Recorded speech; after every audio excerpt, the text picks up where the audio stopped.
Hi guys, yan nakikita nyo ba yung bundok na yan? Yan, diyan kami pupunta.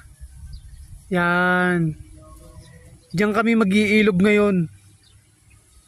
Yan, yan o, kasama kong bunso ko. Kaming dalawa lang, nagmumotor. Okay, pupuntahan namin yan mga ka-derp. Yan. Guys, malapit na kami sa paanan ng bundok. Yan. Yan, ito yung view. Yan. Yan mga ka-derp, nandito na nga pala kami. Malapit na kami sa ilog na pupuntahan namin.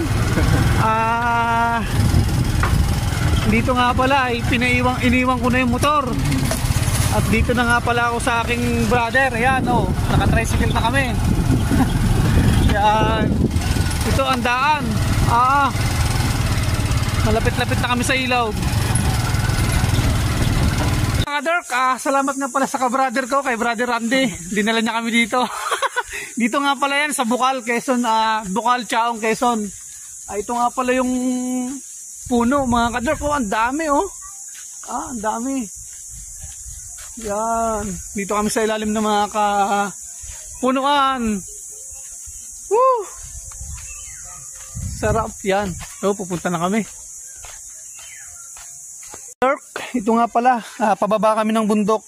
Ito nga pala kanina yung isa sa mga pinakita ko sa inyo kaninang bundok sa una kong video. Ito na yun, paanan na. Nasa paanan na kami ng bundok. Yan, meron din nga pala ditong mayroon din nga pala sila ditong pakiusap. Yan, panatilihing malinis ang kapaligiran. Meron din pong mga nagtitinda.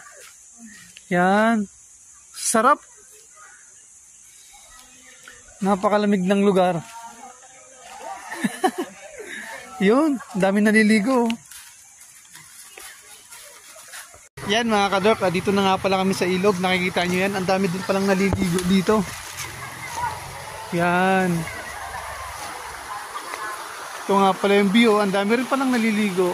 Dito nga pala yan sa Bukal, Chaong, Quezon. Yan. Hi daw, hi.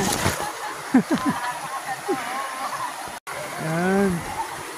Yung pinakita ko kaninang bundok sa inyo mga ka-Dirk, ito na nga pala yung paanan niya. Ito yung paanan ng bundok na ipinakita ko kanina sa inyo sa unang video ko. Yan. Yun.